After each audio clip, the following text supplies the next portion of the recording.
I'll now recognize myself for an opening statement. Today we are joined by the Attorney General of the United States over a matter that this committee has invested more than a year in research. In November of 2009, Fast and Furious opens. In December of 2009, DEA meets with the ATF and gives them info on Fast and Furious targets, info that could well have ended the operation. On January 6, 2010, Fast and Furious becomes, in fact, a joint exercise.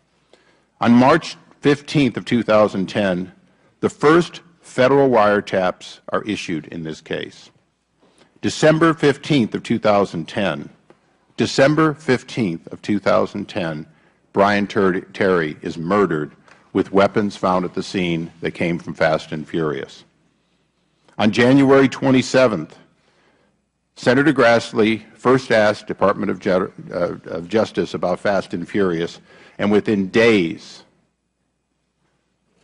we are given a false statement of facts denying that guns were ever allowed to walk.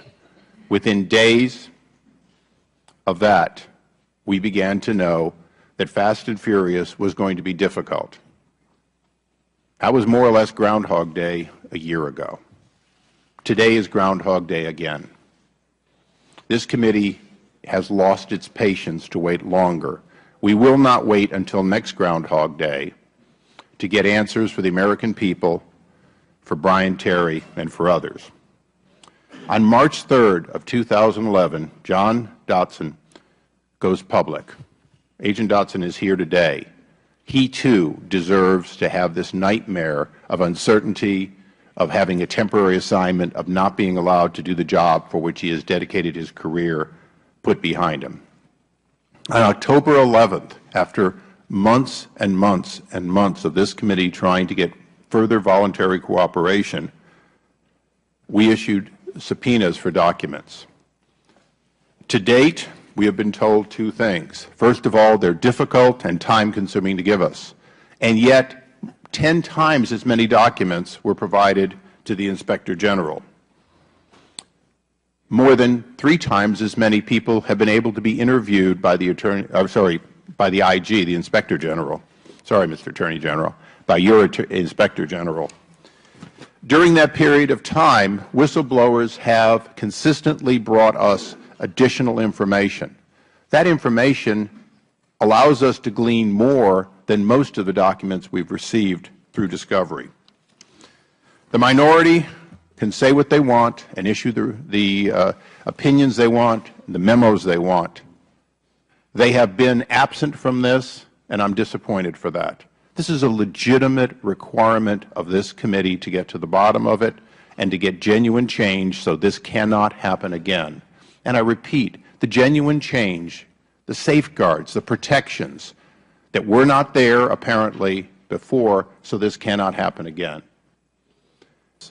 We have asked you for documents, and if you look at the totality of government, we've asked for very little compared to the IG's offices. We believe, and I think the ranking member will join me in this, that we deserve those answers in at least as timely a fashion as your own IG gets. It is our opinion that we haven't gotten that the need for over-managing and redacting and careful looking by teams of lawyers have gotten in the way of the legitimate speed with which we should get that. We're going to ask you many things today. Hopefully you came prepared to know a great deal about Fast and Furious. The important things that I'm going to ask today are, what can you do to bring this to a close? What can you do before the IG completes her investigation to allow the American people to see change that tells them this is no longer going on and it won't go on in the future? Lastly, before I recognize the ranking member, it is this majority, at least, committee's belief that this is an operation that included reckless behavior at ATF, failure to push harder and inform more by DEA and the FBI, a U.S. attorney who clearly didn't do his job in a way that anyone should be proud of. We now have a Justice Department official who has taken the fifth. We've moved up a ways, and all of those people should be ashamed that Brian Terry is dead because they didn't do as good a job as they should. Kenneth Melson has said that publicly and privately, that he bears a great deal of that blame. The point here today is we want to know how justice will oversee every local operation, every state, every one of the various agencies that are either under your authority or in a joint exercise, joint task force become under your authority, how you'll ensure for the American people that this will not happen again, or at least the systems are in place to give us a confidence that it is much more unlikely to happen. Those are the items that I come here today, asked you to come here today, and I appreciate your being here voluntarily to answer. It's the committee's responsibility to ask. I hope we will get the answers and the commitments today that we asked for. I recognize the ranking member for his opening statement. If you want to more completely answer that question, please. I'm not sure where I was, but I was talking about state. The interaction between you and the State, the Right. Department of Justice and the State Department. Right. There is the On Fast and Furious, and that's the concern here is Fast and Furious. Right. We work together with our State Department counterparts on a number of things in connection with Mexico. There is the Merida Initiative that really kind of is the umbrella way in which we operate in Mexico in a law enforcement way. And so there is a lot of contact at lower levels and not so lower levels. I know our Deputy Attorney General speaks a great deal with his counterpart at the State Department. My question, Mr. Attorney General, is the testimony from October 27th of this year that Secretary Clinton gave over in the Senate, where she said, quote, I can tell you that based on the information apart from the State Department that would deal with this kind of issue, we have no record of any request for coordination. We have no record of any kind of notice or heads up. How is it that the Secretary of State is saying we've never been involved in any way, shape, or form in Fast and Furious, and you're testifying that it's happening on a regular basis? Well, you got to put this in the appropriate context. What I'm saying is that we interact with them in a number of ways. Now, Fast and Furious might not be a primary thing that we are talking about with the State Department. We are certainly working more closely with DHS when it comes to Fast and Furious. But those kinds of things are discussed. It might not be, I think, a primary thing that exists between a topic of conversation between State and DHS. And I guess that's the concern, Mr. Attorney General. We have 1,500 weapons. We got 300 dead people in Mexico. We have a dead U.S. agent. We've had untold number of hearings and discussions and press reports. And yet you have the people at the highest level of the government saying, well, we don't talk to each other because our people don't tell us information because we got to remain ignorant because we're going to have to testify and they don't want to get me involved. And at the same time, you're telling me that they're interacting with the State Department on a regular basis. And the State Department, the Secretary, is telling us it isn't happening.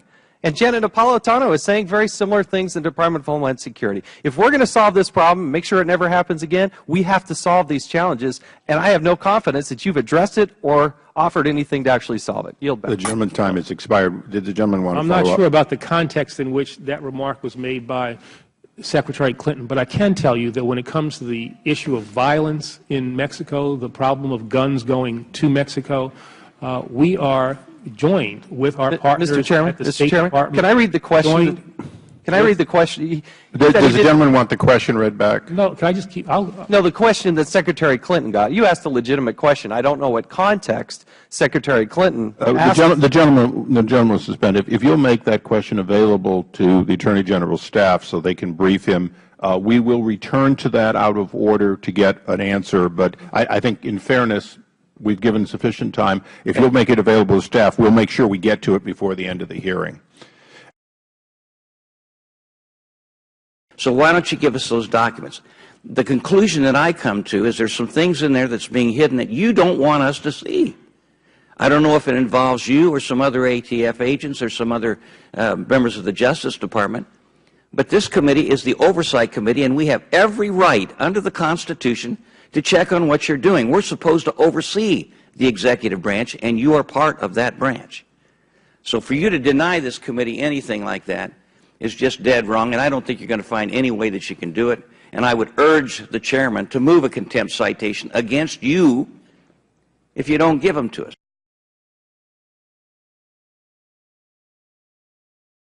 2010, Fast and Furious becomes, in fact, a joint exercise. On March 15th of 2010, the first federal wiretaps are issued in this case. December 15th of 2010, December 15th of 2010, Brian Terry is murdered with weapons found at the scene that came from Fast and Furious. On January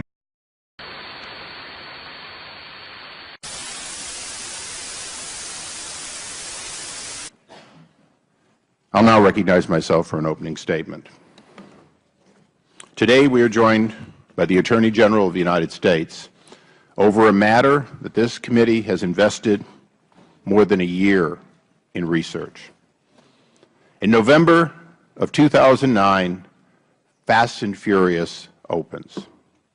In December of 2009, DEA meets with the ATF and gives them info on Fast and Furious targets, info that could well have ended the operation.